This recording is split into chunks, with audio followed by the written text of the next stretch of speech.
You are with us, Xavier Teitelman. One of the very important pieces of news we're currently assessing is that France is going to provide more planes.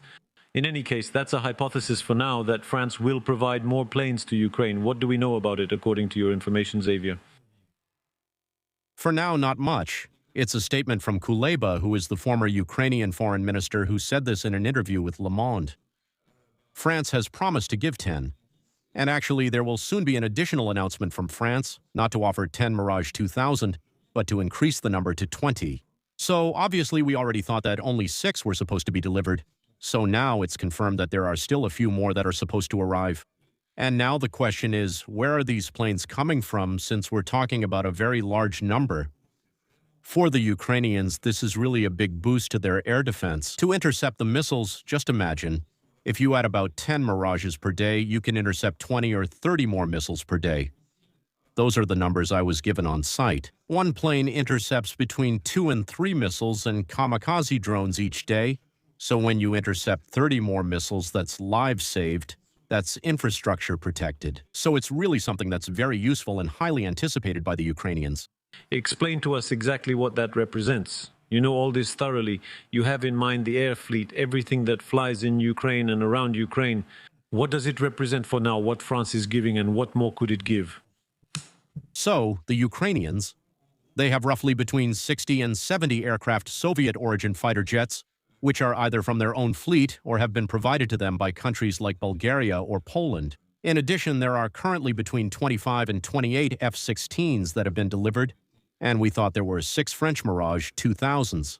So, that means that modern Western aircraft made up about 30 planes, which are obviously the ones with the greatest capability. They're the ones specifically that are capable of intercepting in air-to-air mode, meaning at very long range. A Sukhoi 35, which is the ultimate fighter of the Russian Air Force, and so these modern fighter jets, sure, they can do bombing and so on, but they're also the ones who can regain air superiority and prevent the Russians from sending their planes to drop glide bombs, which are causing so much damage today. And the Ukrainians are starting to send their planes to the front lines to engage in missions that are much more dangerous, who are no longer just defending Ukrainian airspace against missiles, but are really able to protect the front line against glide bombs. So when you add another 10, when you suddenly increase by 30%, you go from 30 to 40.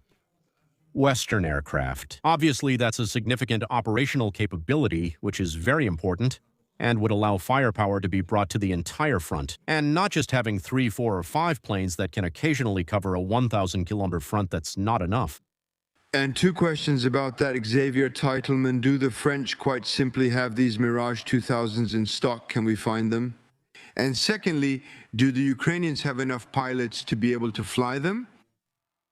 So 2 years ago, I met an airline pilot from the Ukrainian airline who, logically, as an airline pilot, no longer had work on regular commercial planes, Boeing. He was being retrained to become a pilot and was supposed to train in France. So I don't know if he became a Mirage pilot, but in reality, the dozens and hundreds of pilots from the national airline, today we've reached the point where they're completing their training. These aren't beginner pilots who need 2.5 or 3 years of training. These are pilots who already had a civil pilot qualification, and so the number of available pilots must now be higher than the number of planes we are able to provide them. And then, does the French Air Force have enough planes? No, we don't have enough already to be able to defend our own skies and then to have mass in the face of an army, a Russian invasion, and missiles that would come by the thousands and thousands. So there are several options. Either it's the old Mirage 2000Cs that were retired from the Air Force fleet more than 2 years ago, and in 2 years, maybe we've had time to refurbish them to modernize their avionics to get them operational again. The second option that was discussed and negotiated, for example, with countries like Greece or the Emirates, is very good. You buy Rafales, we take back your old Mirage 2000s, and we refurbish those Mirage 2000s to give them to Ukraine. So that's the second option, and the third option, indeed, is to take planes from the French Air Force fleet. Knowing that at the same time we've increased Rafale production, we used to produce 2 Rafale jets per month, now we're up to 3. We have a goal to reach 5 Rafale jets per month within 2 years. So maybe, in fact, we're getting rid of our Mirage 2000s faster because we know that Rafale jets will be arriving sooner than expected. There's no announcement in that direction yet.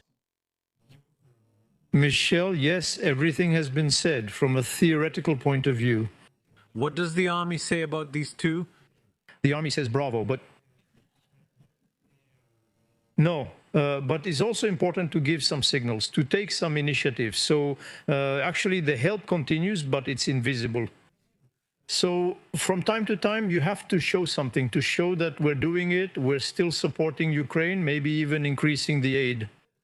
Incidentally, we don't necessarily need the Americans. We don't need the Americans 100%, and especially not to buy American to help them. That's French, sir. That's French, yes. Of course, and so we also tried to position France. So once again, for now, there hasn't been any official announcement. It's important to point that out. Thank you very much, Xavier.